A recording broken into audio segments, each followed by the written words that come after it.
time. Couple now newspapers for 10:30 embargo tonight. That's Sam from the Telegraph. Hi, Mikel. Hello. Next season will be Arsenal's fourth consecutive year outside the Champions League. Given the financial nature of that and how much money you make from being in it, how much harder does it become every year you're out of it to get back in? Harder and harder, because that's obviously something that has to fit each other. If you are not in Champions League, and because you are not in Champions League, you say, okay, I don't invest because I don't have the financial ability to do it. But the other clubs invest, then the gap becomes bigger. If I do want to invest and risk, and then I don't reach it, what happened? So at some stage, you have to make a decision whether I want to aim to make that gap closer and go for it, or I stay where I am. So basically, you have to take a risk and a gamble to get there. And do you think in the current climate... You can see many good examples of teams that they've done it and they have come back to how they've done it. And does there come a time when we have to stop viewing Arsenal as a Champions League club? And when you recruit players, does that... While I'm sitting in this chair, I'm not, because that's the only seat that I see this football club.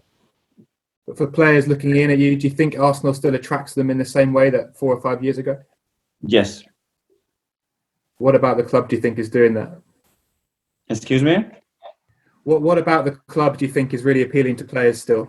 Because it's got an incredible history, an incredible structure, in a beautiful city, and a style of play that attracts players. And I'm telling you now, because when I am closer to the market now and I speak to people, a lot of players want to play for Arsenal still.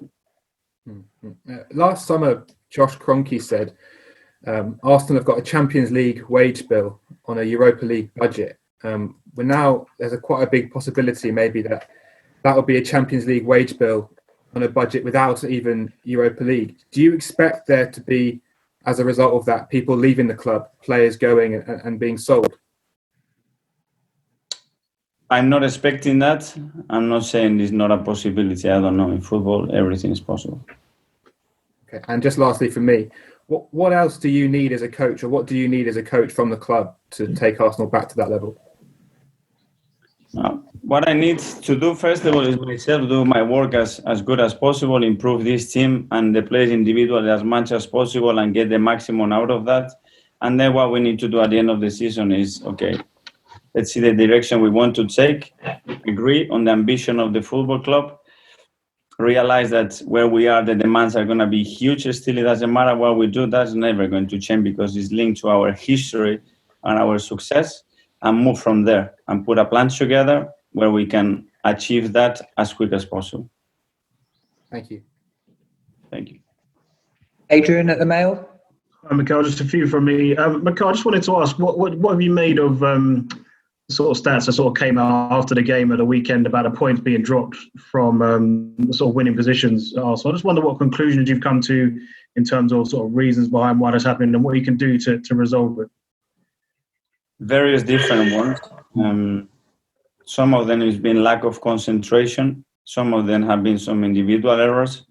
And some has been because the opponents have done something in the last 15 minutes, which is very common in the Premier League, to push you and concede goals. And then from my side as well, obviously, I have to look at ways to prevent that much more and improve on that situation because it's a big margin, as you mentioned. How do you improve it in terms of what you can do with the players? Because there are things that are in our hands that we have given away. And that cannot happen. It's normal that you're not going to maintain every time you are ahead the solution. And sometimes it's not just about conceding goals. If you can concede one, but you should have killed the game by scoring the second and the third much earlier when you had the chance. So if you don't do that one and you don't do the other one, obviously you are exposed till the 94th or 5th minute.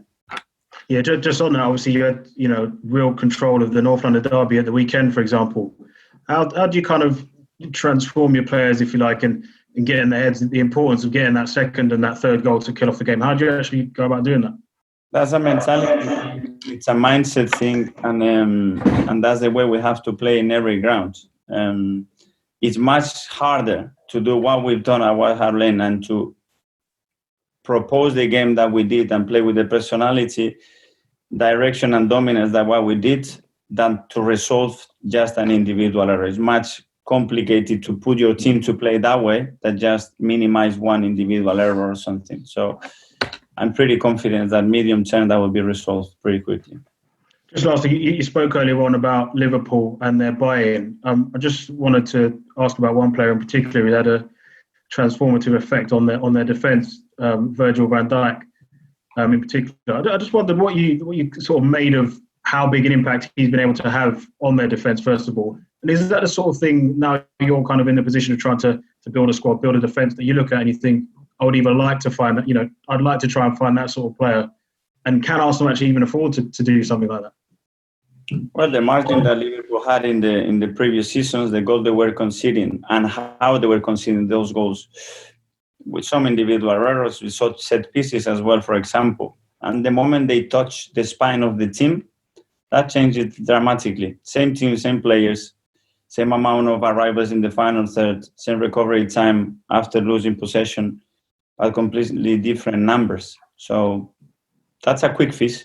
You get one of the best defenders in the world with the best goalkeeper in the world, with one of the best holding midfield in the world, and you change it pretty quickly. You can see at City what happened when Laporte came in. Straight away.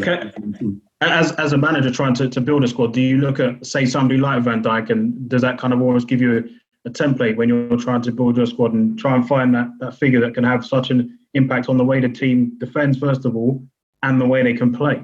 Yes, because that's the way I believe that a team has to be built.